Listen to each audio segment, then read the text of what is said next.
আমরা এখন শুরু করতে চলেছি আমাদের আজকের নাটক গোপাল ও মধুসূদন দাদা। এই গল্পটি প্রচলিত একটি গল্প। গ্রাম বাংলায় প্রত্যেকেই হয়তো আমরা ছোটবেলায় যারা 90-এর দশকে জন্মেছিলাম কিংবা তার আগে, তারা সবাই হয়তো এই গল্পটি শুনেছি। এই গল্পটিকে একটি নাটকের রূপ দেওয়া হয়েছে। আমাদের এই নাটকে যে সমস্ত বাচ্চারা পার্টিসিপেট করেছে তারা এই নাটকটার জন্য কিন্তু বেশ খেটেছে, বেশ পরিশ্রম করেছে এবং তাদের মারাও কিন্তু অনেক পরিশ্রম করেছে, সহায়তা করেছে। তাহলে আমরা এখন শুরু করতে চলেছি গোপাল ও মধুসূদন দাদা। অনেক দিন আগের কথা, এক গ্রামে একটি ছোট্ট ছেলে গোপাল, তার মা থাকতো। রোজ গোপাল অন্য একটি গ্রামে স্কুলে যেত। রাস্তায় পড়তো একটা জঙ্গল।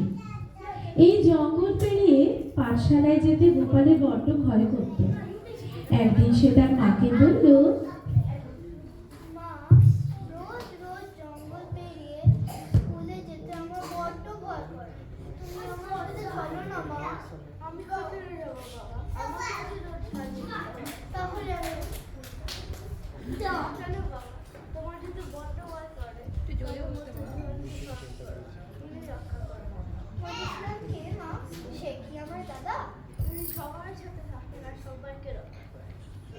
গোপাল ব্যাগ নিয়ে স্কুলে যাচ্ছে। পথে গভীর জঙ্গল, গোপাল ভয় পাচ্ছে। হঠাৎ মনে পড়লো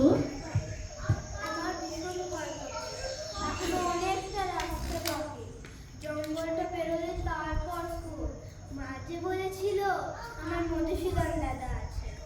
মধুসূদন দাদা, ও মধুসূদন দাদা, কোথায় তুমি? আমার যে বড্ড ভয় করছে। মধুসূদন দাদা, আমাকে ডাকছিলে? মধুসূদন দাদা, তুমি এসে গেছো? মা যে বলেছিল তুমি আমার দাদা।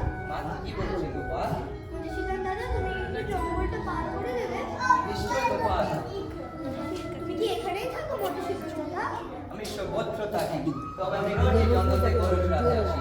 আমি তোমার পথটা পার করিয়ে দেবো, তাহলে তুমি কিন্তু ভয় স্কুল যেতে পারবে।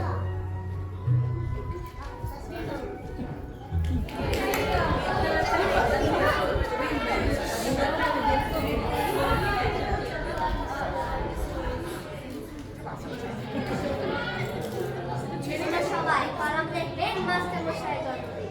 আমরা তাই একটা ছোট্ট কাটা খাবার দাবার ব্যবস্থা করেছি। সবাই বাড়ি থেকে কিছু খাবার দিয়ে এসো, কেমন? আচ্ছা মাস্টার মশাই।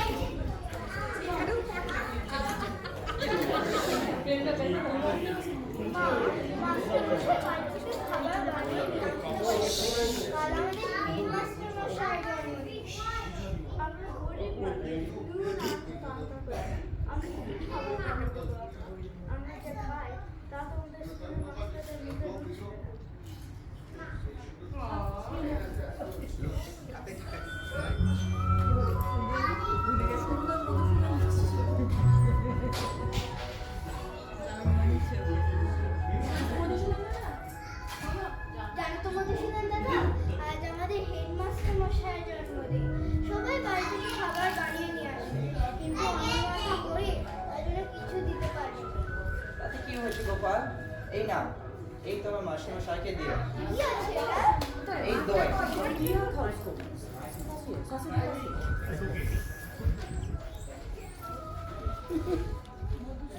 এই দই আমরা তো গোয়ালা, তাহলে আমার মা বানিয়ে দিয়েছে।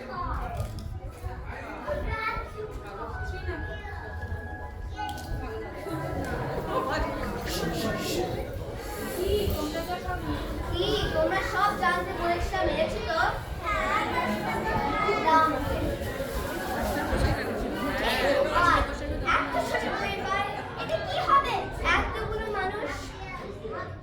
সবাই বই খুলে কালকের পড়াটা পড়ো। রতন, এদিকে আয় আর কালকের পড়াটা বলো। ও পড়বে, তুমি চলে এসো।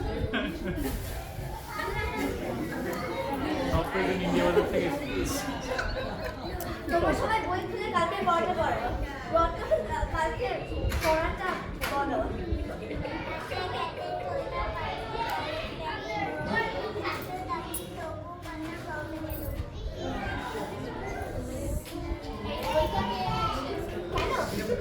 না না, খারাপ না। এ তো অবিশ্বাস্য ঘটনা। 100 জনকে খাওয়ানোর পরেও এক ফোঁটাও দই কমেনি। যেমনকার তেমন আছে, আর অপূর্ব স্বাদ। তাই নাকি? এই দুয়ের পর তো গোপাল এসেছে। এই গোপাল, এদিকে আয়। গোপাল, তুমি এই ভাতটা কোথা থেকে পেয়েছো? এটা তো আমি মধুসূদন দাদা দিয়েছে। কে তোমার এই মধুসূদন দাদা? ও তো রাখার ছেলে, জঙ্গলে গরু চড়াতে আসে। রোজ আমায় দাদা স্কুলে পৌঁছে দেয়। তুমি আমাকে তোমার মধুসূদন দাদার কাছে নিয়ে যেতে পারবে? আমাকে জানতেই হবে যে এই ভার কোথায় পেয়েছে। চলুন তাহলে। এই সবাই চলো।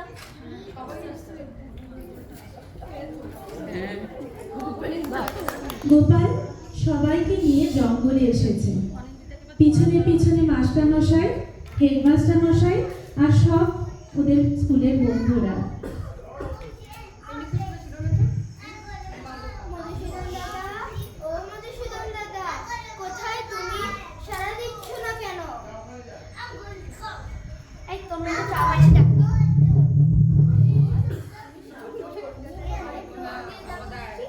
মধুসূদন দাদা, ও মধুসূদন দাদা, কোথায় তুমি? তাড়াতাড়ি এসো না। তুমি না এলে কেউ আমাকে বিশ্বাস করবে না। সবাই ভাববে আমি মিথ্যে কথা বলছি। মধুসূদন দাদা।